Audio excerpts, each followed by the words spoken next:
وعلیکم ورحمۃ اللہ وبرکاتہ۔ انتہائی محترم مکرم معززان گرامی، رمضان المبارک میں اللہ رب العزت خصوصاً بندوں کی مغفرت کے فیصلے فرماتے ہیں اور ثواب کے فیصلے فرماتے ہیں، نہ کہ عذاب کے۔ اور یہ مغفرت کے فیصلے اتنی آسانی سے فرماتے ہیں کہ بندے کے وہم و گمان میں بھی نہیں ہوتا کہ ایسی زبردست مغفرت کاملہ عطا فرماتے بندوں کے لیے۔ اور یہ مغفرت اللہ رب العزت بہت ہی آسان فرما دیتے ہیں۔ چنانچہ حدیث مبارکہ میں آتا ہے کہ رمضان المبارک کا مہینہ جب شروع ہوتا ہے تو اللہ رب العزت فرشتوں کو حکم دیتے ہیں کہ فرشتوں جاؤ اور جتنے بھی سرکش شیاطین ہیں ان سب کو قید کر لو، باندھ دو، تاکہ وہ میرے بندے کے روزے کو خراب نہ کر سکیں۔ چنانچہ اللہ رب العزت نے روزوں کو فرض فرمایا اور شیاطین جو سرغنے ہیں، سرکش ہیں، ان کو قید فرما دیا، اور ساتھ ساتھ اپنی مخلوقات کو بندے کی مغفرت کی دعاؤں میں لگا دیا۔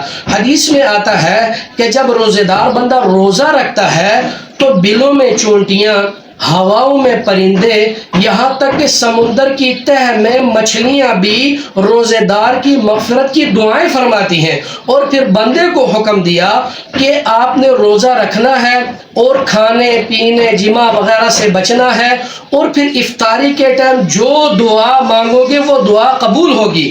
یہ ایسا ہی ہے کہ گویا کہ اللہ رب العزت نے بندے کو ایک بلینک چیک دے دیا ہے کہ میں ثواب طے نہیں کرتا، بلکہ یہ بلینک چیک ہے، جتنا آپ نے نیکیاں برنی ہے، جو آپ نے مانگنا ہے وہ افطاری کے وقت پورا ہوگا۔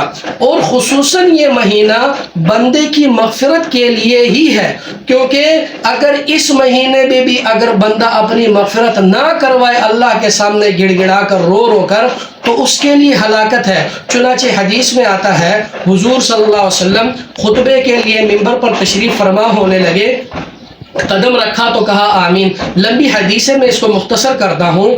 تو بعد میں صحابہ نے پوچھا یا رسول اللہ، آپ نے بڑا عجیب کام کیا، ہر ممبر پر اس پر پاؤں رکھتے تو آپ آمین کہتے، کیا وجہ تھی؟ فرمانے لگے جبرائیل امین آئے تھے اور انہوں نے کہا کہ جس پر رمضان المبارک کا مہینہ گزرے اور وہ اپنی مغفرت نہ کرائے تو وہ شخص ہلاک ہو جائے، تو اس پر میں نے آمین کہا۔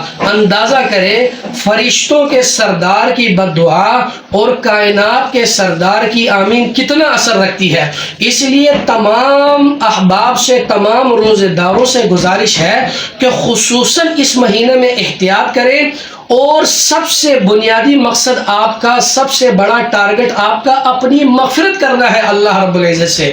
اور پھر اس مہینے کا فائدہ یہ ہوگا کہ آپ یہ مہینہ اللہ کی اطاعت، اللہ کی بندگی میں گزاریں گے، تو پھر اگلے 11 مہینے بھی آپ اللہ کی بندگی اور اللہ رب العزت کی اطاعت میں ہی گزاریں گے، کیونکہ جیسے رمضان کا مہینہ گزرے گا ویسا ہی انشاءاللہ اللہ رب العزت سے امید ہے کہ آپ کا پورا سال بھی ویسے ہی گزرے گا۔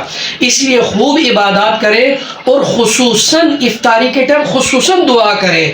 اور افطاری کے وقت تو بندے کے لیے خوشخبریاں اور پوری مخلوقات کی دعائیں ساتھ ہوتی ہیں، اس لیے خوب اللہ کے سامنے گڑ گڑائیں اور اپنی مغفرت کاملہ فرمائیں۔